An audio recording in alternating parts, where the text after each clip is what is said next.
He used the arrival of COVID-19 to try to get himself in the spotlight to launch a presidential campaign. Maybe he's canvassing the state on a book tour. State Assemblyman Kevin Kiley is the one legislator leading the recall effort. He will join me exclusively while he labels Governor Newsom America's most corrupt governor. Would you rather have that money going to your schools, or would you have it on a wasted election? I know where I stand on that one, and I think most people do. Waste of taxpayer money or worth it? The former press secretary for the only governor to be recalled in California will join me exclusively.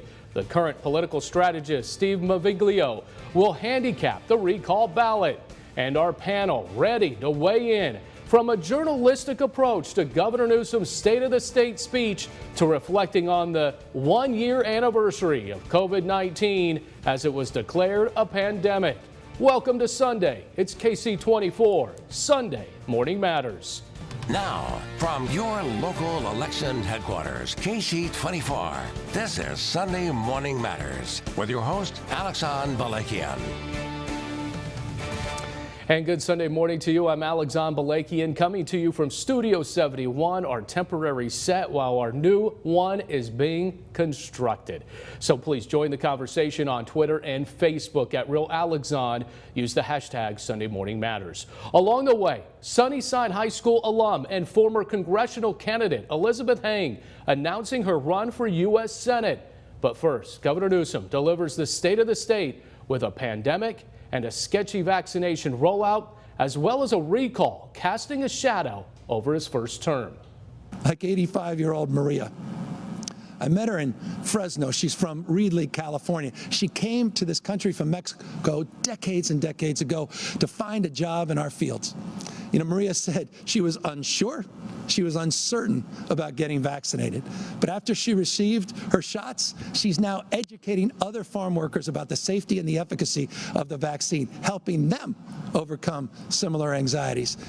Governor Newsom highlighting his trips to the Central Valley over the last month in his third State of the State address. Newsom delivering that speech in an empty Dodger Stadium, which now serves as one of the country's largest vaccination sites. Our Capitol Bureau reporter Ashley Zavala with more on Newsom's message to Californians and to his critics. I know our progress hasn't always felt fast enough. And look, we've made mistakes. I have made mistakes. In his shortest State of the State as governor, Gavin Newsom defended his administration's decision-making and reflected on the state's response to the deadly pandemic. He recapped the state's effort to provide financial relief to struggling businesses and workers, a push to reopen schools, and the effort to distribute vaccines, which has now provided 11 million shots to people across California.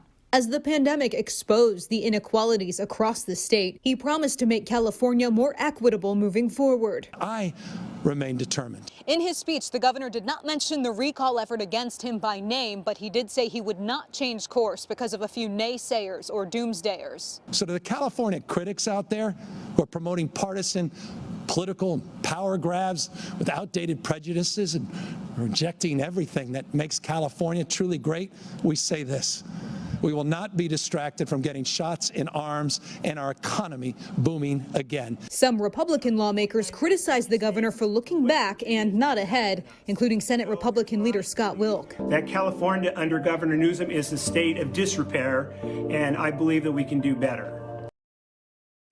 And that's our Ashley Zavala reporting there. So a lot to unpack from Newsom's State of the State on Tuesday night. We're going to welcome in our panel this week.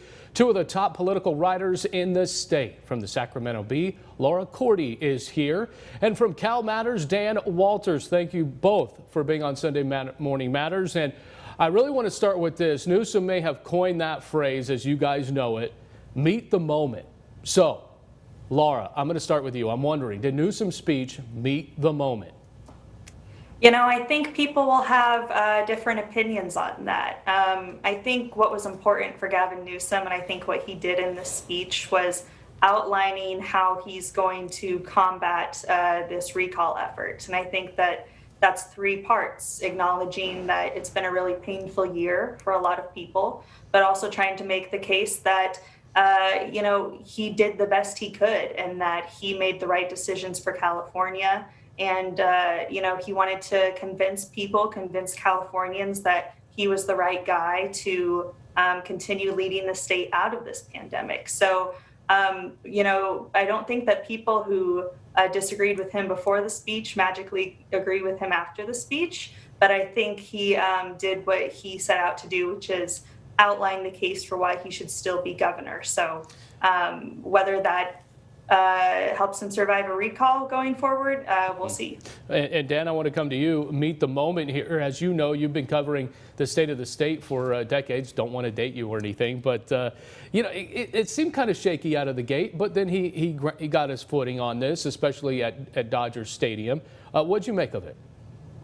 Well, I think he met his moment in the sense that, as Laura says, this was a campaign speech. This was not a state of the state speech. This was a state of Gavin Newsom speech, making his pitch basically to Californians that he's done a good job. Yeah, I made a mistake. Mistakes were made, but basically saying, yeah, he's done a good job and things are going to get better and California's going to roar back economically and all other ways. Mm-hmm. And he's going to lead the parade. But of course, in doing so, he ignored a lot of really negative things, a shaky vaccination rollout, a roller coaster history of openings and closings, a huge meltdown, disastrous meltdown at the Employment Development Department. So he's got negatives. Oh, not to mention, of course, his now infamous dinner at Napa. He's got negatives, and he was kind of accentuating the positive and eliminating the negative, as the old song goes. All of you are too young to remember that song. By the way, to boost the morale during World War II. Did you want to break out in chorus or something, Dan, or? Eliminate the negative. Okay, well, I want to go to this then, because Newsom said something very interesting early on in his speech. He said California is the leader in combating the virus, and we kind of sit here and we say, well, we're not fully open. Our kids aren't back in school. He was one of the most celebrated governors because he closed California down early. Now he's being one of the most vilified. Where do you see it? Laura, I'll come back to you on that one. Yeah, again, a lot of people in California would disagree with him on that, but I think it depends on, what your idea is of success in this pandemic. A lot of people did lose their jobs. A lot of businesses were shut down, and that's a really difficult thing to deal with. Early on in the pandemic, you did have people saying Gavin Newsom made the right call by issuing the stay-at-home order early. That saved the state from a big wave of early deaths that hit places like New York. But like we just saw this past winter, it was absolutely brutal, especially down in Los Angeles. They were rationing oxygen. And now here we are again, kids still learning from home, people still struggling to survive. So, it's hard to quantify what makes somebody a leader in the pandemic, but I think there are definitely people who would disagree with Gavin Newsom on that front, people who want to see the state more like Florida, more like Texas, more like South Dakota, opening up sooner. And Dan, what do you make of that line in the speech? Because now I know people will say per capita, California hasn't had the most deaths, but if you look at it pure numbers, California has the most COVID-related deaths in the country. So what do you make of that line in the speech? Well, I think you do have to make allowances for the fact that California is the most populous state. So really you have to look at it in relative terms. And in relative terms, even though he said in another passage that we're leaders of the death rate. Now that it was cherry picking numbers, because you actually looked at numbers. In fact, the PolitiFact fact checker did that and said, well, California is really kind of in the middle of deaths, not really truly a national leader, only a leader opposed to, say, New York and Texas and a couple of other states, but in nationwide terms, we're not a leader. We're still below the national average in the utilization of our vaccine. Mm-hmm. We're really behind the thing, and our unemployment rate continues to be one of the highest in the country. So there's a lot of negative data there that undercuts the theme that the governor was making. It was, again, accentuating the positive and eliminating the negative, and he certainly did eliminate the negative. All right, we just got a couple of seconds in our first panel here. Dan, I'm going to start with you. Journalistically, give the governor a grade on his state of the state. Is the governor what?